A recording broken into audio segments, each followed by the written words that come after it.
this is Chelsea, and they've deceptively had a cracking season. They finished inside the top 4, securing Champions League football next year, and they've completed Europe by winning the Conference League. Moresca has proven everybody wrong. But guys, there is still work to be done, because Chelsea are used to winning Premier Leagues and Champions Leagues, not just scraping top 4 and winning the Conference League. So whilst Enzo Moresca is still the manager of Chelsea, I've been appointed as brand new assistant manager to help him out.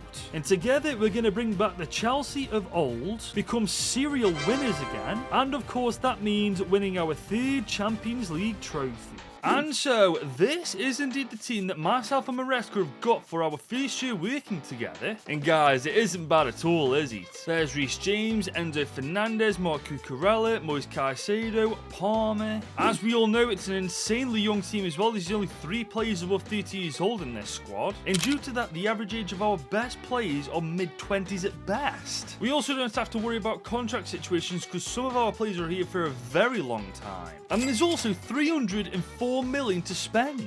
Yes, ladies and gents, this team is a joke.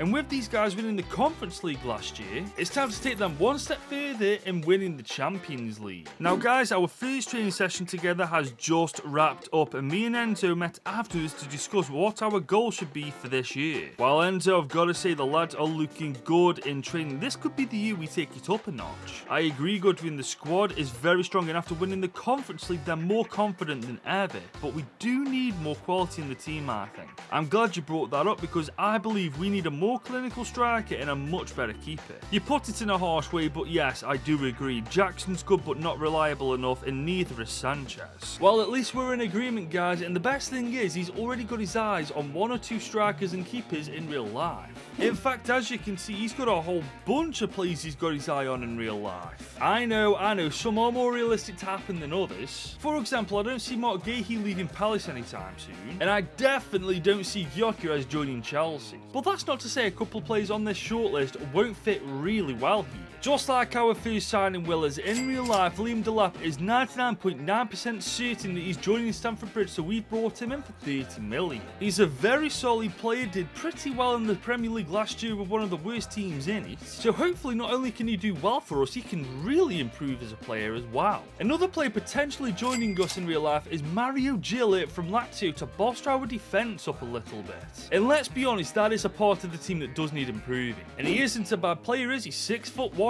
absolutely rapid with good dribbling, defending and physicality. Yes, ladies and gents, I think this guy will come good. There's also Jadon Sancho joining us on a permanent deal now after a successful loan spell at the club from Manchester United. And I have to say, as a Chelsea fan, I'm beyond happy he's joining us. There is a problem though with this shortlist because in real life we aren't really targeting any new goalkeepers. The only one I've seen us linked to in real life is Gregor Kobel. But if I'm being honest, I don't see that happening in a million years. And considering the fact we've literally got 5 half decent keepers to choose from, I'm just going to give one of these guys a chance this year and see what happens.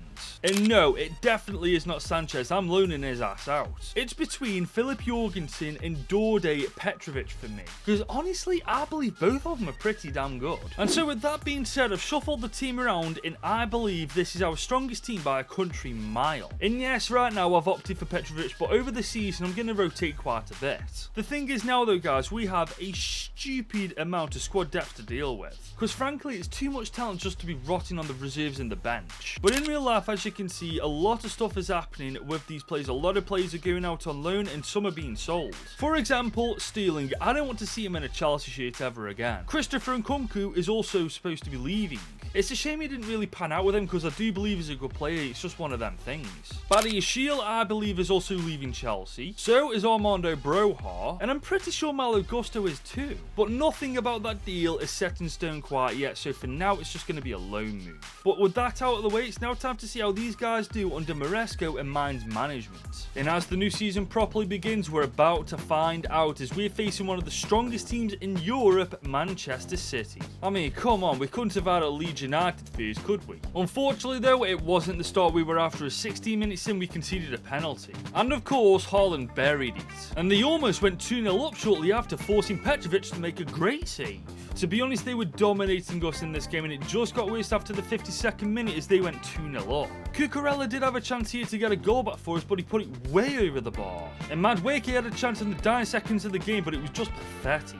And unfortunately, that led to a 2-0 loss in our first game of the season, which we deserved because Man City were the far better team. If we are serious about being better than last year, we need to pick it up. And to be fair, we did start to play better as we bounced back with a great win over West Ham. We then got a very narrow 1-0 win over Tottenham Hotspur, and then we got a cracking 2-0 win over the Cherries, which is great because we found our feet in the Prem, but now it's time to do the exact same thing in the Champions League, as it's now time for our first game in the UCL campaign against Porto. And it was a nightmare start as Porto went 1-0 up due to a rebound.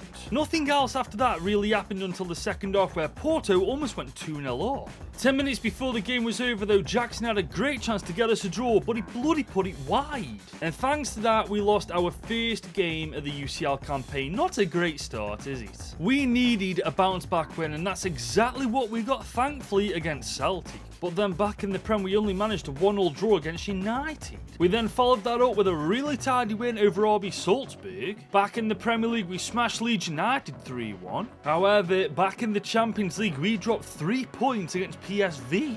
So while so far this year we've had spells of playing really good football, we're still far from perfect. But I heard if you like this video and subscribe to the channel if you're new, we'll start playing better, so do me a favour and do just that right now. As halfway through the campaign we are 18th in the UCL League phase. On the other hand though, we are very much in a title race. So whilst we're not doing too well in Europe, we're killing it in the Prem. And to be honest, there's a couple of players to thank for it, Palmer being one of them, Jackson and Delap are both doing their job, Madueke's doing decent, so is Sancho. And on paper, as you can see, everybody's happy and everybody's improving. So the question is now, why aren't we doing too well in Europe? Well, that's what me and Enzo Moresca need to find out, as he's called a meeting to discuss what we need to improve. So Goodwin, what are you thinking? We're clearly an elite team, as you can see from the Prem, but we just aren't showing it in Europe. While I don't think our attack is the issue, Delap and Jackson are surprisingly both performing really well. Palmer's also killing it, Petrovic is the star of the team, so that just leaves the midfield or the defence. Okay, we aren't messing with the midfielder. Enzo and Caicedo have been amazing as our duo in front of the defence. So that does indeed mean it's our defenders that are the issue. To be honest, I think we need a better centre-back, not an above average one. We need an established centre-back who's world class and got a ton of European experience. It's just finding a defender at this stage of the season wanting to jump ship to a team that's doing pretty poorly in the Champions League. To be fair guys, he does have a point with that. With us being only 18th in the Champions League phase, the likelihood is the players that we'll want to bring into the club will be placed higher up the league table, meaning it'll be a little tricky persuading them. However, Moresca's already made a little shortlist. The first one is Alessandro Bastoni from Inter, 26 years old, 89 rated, fantastic stats, and he's worth between 96 and 120 million. To be fair though, we've got over 200 mil. Money is not going to be an issue with this. He's also suggested bringing Rudiger back to Chelsea. He's 32 years old, 88 overall, he's a fantastic centre-back. There's also Marquinhos, 31 years old, 87 rated, again a fantastic centre-back. And there's Dayot Upamecano from Tottenham Hotspur, mid-20s himself, 87 rated, really good stats. Now for me personally, ladies and gents, it is down to 2. The first one being Antonio Rudiger, because I don't think he'd mind coming back to Chelsea. And then of course there's Dayot Upamecano, who I actually believe at some point will play for us in real life. But for now, I believe Rudiger is the answer to our problems, and he'd be inclined to join us, especially with Xabi Alonso coming in and changing everything about Real Madrid. And guys, with that transfer, looking at that back four, our team as a whole is so much stronger because we've actually brought in a Champions League winner. It's now time to see though if he'll have any effect on the team, as our next game is in the UCL against Fenerbahce. And we haven't qualified yet guys, so we need to win this. And it was a great start guys, as within 20 minutes Palmer put us 1-0 up. Fenerbahce weren't giving up though, as they forced a great save from Petrovic. Early in the second half we struck a killer blow, as with some gorgeous football from Cole Palmer he put us 2-0 up. Fenerbahce however got one back shortly after. And not long after, to make matters worse, they actually equalised. Oh my god, what is wrong with us? Thankfully, we still have Cole Palmer, as he bagged himself a hat-trick with this goal. And then with 15 minutes to go, he assisted Liam Delap to kill the game dead. And that is 3 points secure, but we do have one more team to beat to qualify. We had to beat Lech Poznan, and it was a great start as within 8 minutes Lech put us 1-0 up. Then only 4 minutes after he got his brace. And 4 minutes after that, the game was won after this gorgeous goal from Palmer. And more importantly, that means we are through to the next round as we qualify for the playoffs. And whilst that's fantastic news, guys, the Champions League isn't the only thing we're competing for this year. As next up, we face league leaders Manchester City in a game that could very well decide the fate of the title. And this was an intense game so far, as Cole Palmer inside of 15 minutes very nearly got us 1-0 up. And straight up the other end, Haaland nearly did the same. And on the break, we had the best chance of the game to go 1-0 up, but Madueke hit the bar. Seriously, I'm a sell his ass he does that again. But from that Madueke chance, we got a penalty, and Cole Palmer absolutely buried it. So I take it back, his ass is safe for now. And so is Petrovic's, as he didn't just make one great save here, he made 2. Unfortunately, there was nothing he could do about this. Honestly, Haaland is just so annoying at this point. But he could do something about this, as with 25 minutes to go, he saved us from going 2-1 down. Our efforts, though, were useless, as in the dying seconds of the game, Erling Haaland got his second and all 3 points for Manchester City. Which is honestly gutting, because we deserved at least a point there, but now we got to forget about the Prem and turn our attention back to the Champions League. Because we're now playing Atletico Madrid in the playoffs, where we're 3-2 up going into the second leg. And in the early stages, we were the better team, and we finally showed that after half an hour. And 8 minutes later, we could have gone 2-0 up, but Delap shot at the post. And with 25 minutes to go, the game was over after this gorgeous goal from Cole Palmer. And that is us officially into the round of 16. We had to keep our eye on the ball elsewhere, though, and that's what we did against Tottenham Hotspur in the Premier League, as we beat them 3-1. We followed this up with a 3-2 win over Fulham, and then we battered Huddersfield in the FA Cup. It looks like in the second half of this season, we've well and truly found our feet, but now we have to take it one step further, as we now face PSV in the quarters of the Champions League, where in the second leg we are up 2-1. Remember though, the first time we played them, they annihilated us. We can ill afford for that to happen here. Unlike last time though, we were the stronger team by a mile, and we proved it early on, as within 10 minutes to lap open the scoreline. Then 12 minutes later, in the exact same way he scored the first, he got his second. And then Noni Madueke killed the game off with the exact same goal as Delap's first 2. PSV might have smashed us in the league phase, but we smashed them where it counted the most. Now though, we face our biggest challenge of the season yet, as we're against Real Madrid in the quarters. And guys, we're 3-2 down on aggregate. We need a big performance here to qualify for the semis. It was, however, the nightmare start, as Mbappe tore our defence apart and scored within 3 minutes. 10 minutes later, Sancho broke through Real Madrid's defence and very nearly equalised. Madrid though are ruthless, and they are closing in on the next round as they put themselves 2-0 up on the night before half time. I don't say this lightly, we need an insane second half performance. And to be fair, we were much better in the second half, and with 15 minutes to go, we did get one back. Then with 5 minutes remaining, Delap equalled the scoreline. Guys, as daft as this sounds, this isn't over yet. Unfortunately though, it is now, as Mbappe got another one for Real Madrid to send them through to the next round. Which obviously means we are out of the Champions League, but we did not go down without a fight. Our season's far from over though, guys. As you can see, we are still very much inside a title race. And we're playing Man United in the semi-finals of the FA Cup. And by the looks of it, whoever wins this game between ourselves and United wins it. And guys, it was the perfect start, as 10 minutes in, Delap put us 1-0 up. Straight up the other end though, United made us pay for not scoring, as they got one back themselves. But seriously, Højlund scoring a goal, how unrealistic is that? 3 minutes later though, it didn't matter, as Liam Delap scored this gorgeous goal from outside the box. Then just shy of half time, Caicedo booked our place in the final with this absolute screamer. And guys, as long as we don't forget how to play football in the final, it's as good as won. And here it is, ladies and gents. We are now one game away from lifting silverware. All we got to do now is beat Aston Villa to do it. It, however, wasn't a good start for us, as Villa went 1-0 up inside of 22 minutes. Just 5 minutes later, though, we got a penalty for this. Palmer stepped up and he buried it. Then straight after, on the break, Jackson got hold of the ball and he put one in the back of the net as well. Seriously, both him and Delap have pulled their weight this year. As the game progressed though, guys, we just got better, as within 40 minutes we went 3-1 up. And it could have been 4-1 before half time, but Jackson just put his shot wide of the post. But as long as in the second half we didn't take our foot off the gas, we are the new FA Cup winners. If anything though guys, we just got better, as early in the second half we went 4-1 up. And then just 6 minutes later, we went 5-1 up.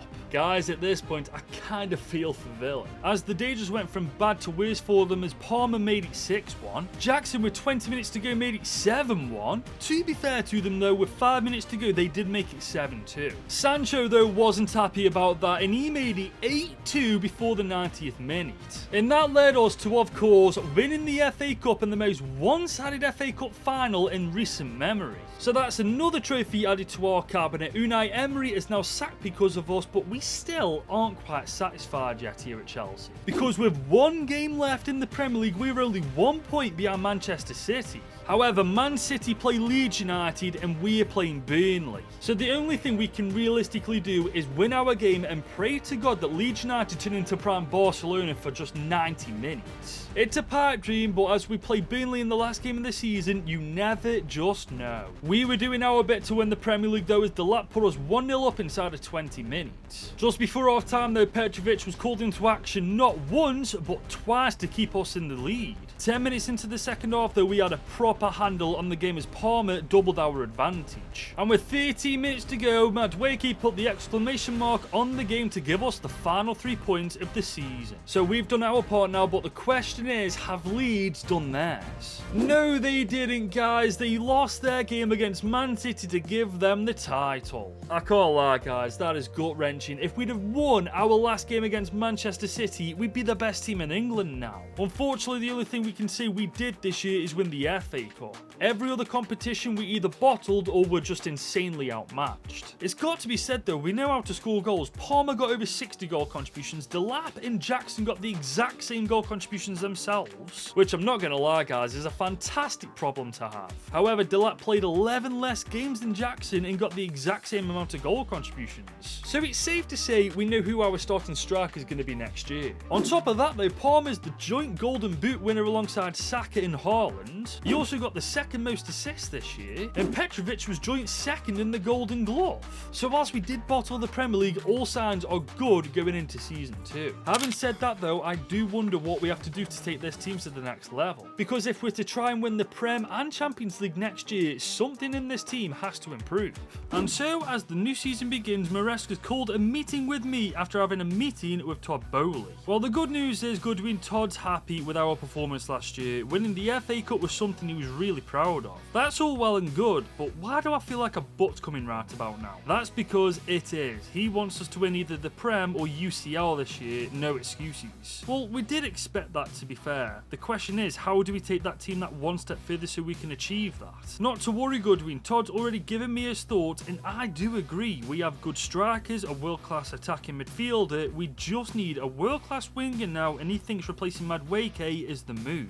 Really? That's harsh. He was quite good for us last year. But if that's what he wants, then I guess we don't really have a say. Do we at least know who we're replacing him with? Now guys, Todd Bowley's put thought into this because he knows exactly who he wants to replace Madueke, and he is world class. Because he wants Rodrigo from Real Madrid. He's 25, 90 overall. And Todd Bowley's heard that he's not too happy with how Xabi Alonso is currently treating him after a season in charge. He's by a mile our most expensive signing yet, but I believe he'll be worth it, as Rodrigo is now a blue. However, we're not quite done yet, as in real life right now, Jared Branthwaite's heavily linked to Chelsea as we've got Champions League football, and after spending 35 million on him, he's agreed to join us. He's also a great player, he's only 24, good defending and physicality, he's 6'5", and it certainly does not hurt to have good quality defensive depth. Because looking at the state of the team at this moment in time, ladies and gents, we are ready for season 2. We have a world-class keeper in Petrovic in goal. We now have a world-class right winger, a prolific goal scorer in Delap, and of course Cole Palmer. If all goes well guys, this could be the year we bring Chelsea back to the top of football. Our first step in doing that though is by beating Manchester City to win the FA Community Shield. It was a complete stalemate until the 36th minute where Palmer had a chance to put us 1-0 up, but he just put it wide of the post. Delap though did get a goal before half time, but it was real bloody offside. Seriously, we can't catch a break against City, can we? Finally though, our pressure on City paid off as a debut debuting Rodrigo put us 1-0 up inside of the 60th minute. And with seconds to go, Man City almost got an equaliser, but great defending from our defence got a block in. And that led to us getting our revenge on City and winning the FA Community Shield. To be fair though, they did win the Prem, so it's not really revenge, is it? Regardless though, we took that confidence and form into the Premier League campaign as our first game was against Spurs and we battered them 3-1. We then followed this up with a solid 1-0 win over Burnley, and then we smashed Brighton 3-1. So that is 4 wins from 4 to start the new campaign, which is not bad, but now we need to take this form into Europe. And that is exactly what I intend on doing, as our first game in the UCL campaign this time is against Lille. And guys, we got the start we were after as Palmer put us 1-0 up inside of 15 minutes. He then ran the entire length of the pitch on the counter-attack to put us 2-0 up. And then with this, Liam Delap finished in the 25th minute, the game was won before it even started. Something about this Chelsea team just feels different this year, guys. It feels like we found the last piece to the puzzle. We then gave Real Betis yet another pasting in the Champions League. Back in the Prem, we weren't doing too bad either as we smashed Nottingham Forest 5-2. We also got an impressive 2-0 win over the Bees. And back in the Champions League, we got a 3-2 win over a 10-man Leverkusen, and we celebrated a little bit too hard about it. But that win means we are top of the Champions League league phase undefeated, and we are third in the Prem halfway through the campaign, only 4 points behind City. So honestly, in comparison to last year, we are killing it. And as you can see from the stats, it's pretty easy to see how we're doing so well. And on top of that, the team on paper looks world class. And the big question now, guys, because we are in the January transfer window, do we do anything or do we just leave it as it is? Well, we're about to find out what we're doing, as once again I'm meeting up with Moresca. I'll be honest, Enzo, I don't think we should do anything with the team. One thing you never do is fix a winning formula. I know we're not top of the league right now, but it doesn't matter where we are in January, it matters where we are at the end of the season. Goodwin, slow down, lad. I was going to say the exact same thing to you. We're on track for both the title and the Champions League. The last thing we should be doing is messing around with this squad. Well, guys, that's good news because we're both on the same page. And honestly, I see why, because the team in front of us is killing it at the minute. And hopefully for the rest of the season, it can continue to do so. And we'd have a chance to prove that we could, as our next game was against Tottenham Hotspur in the Prem. And it was a great start as that man again, Palmer, put us 1-0 up. After that goal, it was pretty much a stalemate until the 52nd minute when Rodrigo put us 2-0 up. And then with 15 minutes to go, Liam Delap got the exclamation mark to give us all 3 points. I know in real life they've just finished 17th, but that's a massive win for our title chances. And we simply kept this form going as we smashed Southampton 3-0. We then beat a 10-man Manchester United 2-0, and we simply demolished Nottingham Forest. This, however, still leaves us 4 points behind Manchester City after 27 games. All we can really do is try not to drop points ourselves, because if we keep winning games, at some point they'll slip up. However, we now have to turn our attention to Europe as we're facing Barca in the round of 16. We were already 2-1 up going into the second leg, and thanks to Rodrigo it was 3-1 after the 13th minute. That one and only goal, however, was enough to keep Barca at bay and send us through to the quarters. And whilst it was incredible to knock Barcelona out of the Champions League, our road to the final was still pretty long. As up next, we faced Juve in the quarter-finals, where we were already 2-0 up on aggregate. Just like the Barca game though, it was a well-fought battle, but Juve did get their goal just before half-time. And it was the same way in the second half until the last 10 minutes, where Juve got the second and the equaliser to send us to extra time. I swear to God, we never make it easy for ourselves, do we? Thankfully though, we have a player called Cole Palmer who's once again bailed us out to put us 3-2 up on aggregate. And early in the second half of extra time, thanks to some really poor defending from Juve, Rodrigo not only strolled his way into the net with the ball, he strolled Chelsea's way into the next round of the Champions League.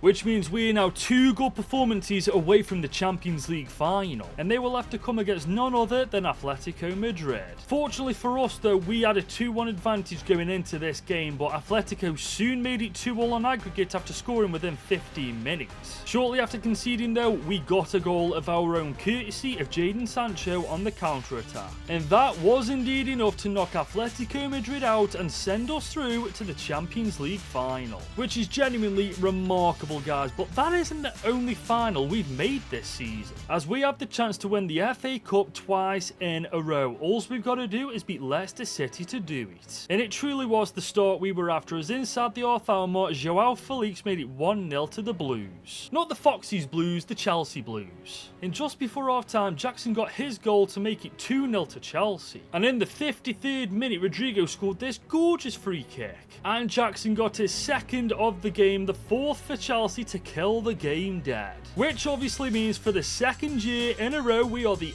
FA Cup winners. Which, truth be told, I am beyond buzzing about, because elsewhere we simply weren't good enough. Because as you can see, once again we finished second in the Premier League, 4 points behind Man City. To be fair, it's not that we were bad, it was just that they were too damn good. But at all costs now we have to be the better team, as we're facing Inter in the UCL final. And I'm kind of hoping they play against us how they did against PSG, because if that happens, this will be a cakewalk. Especially when, as you can see, our boys know exactly how to score goals.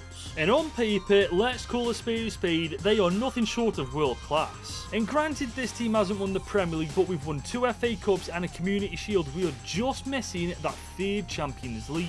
And all we got to do to get it is be the better team in the next 90 minutes. And guys, early in the game, we were by a mile the stronger team, as we almost scored within 15 minutes. Aside from that chance early in the first half, nothing really happened until the 52nd minute, where Taremi very nearly scored himself. From there, though, we went straight up the other end, and Liam Delap took care of the rest. And then what felt like just 2 seconds later, Cole Palmer got the ball and made it 2-0 to us on the night. I've got no idea how that happened, but I'm not exactly complaining. And then with 25 minutes to go, the ball landed to Delap, and once again, he buried it. Straight after that goal went in, though, Inter did get a consolation. Then literally straight after that, they got another goal thanks to the most BS rebound I've ever seen. Surely, there's no way we bottle this. Thankfully this time, I was right, as with 5 minutes to go, Liam Delap got his 3rd of the game, a hat-trick in the Champions League final to win us the game. Which means for the 3rd time in our club history, we are the best team in the world and we've won the Champions League. Which also means my job as Moresca's assistant is done and dusted. If you have enjoyed this video, want to see more content just like this in the future, drop this video a big old thumbs up and smash that subscribe button if you're new. Thank you guys for watching. If you'd like to see another video just like this right this second, I reckon you should click here to watch me do this with Liverpool.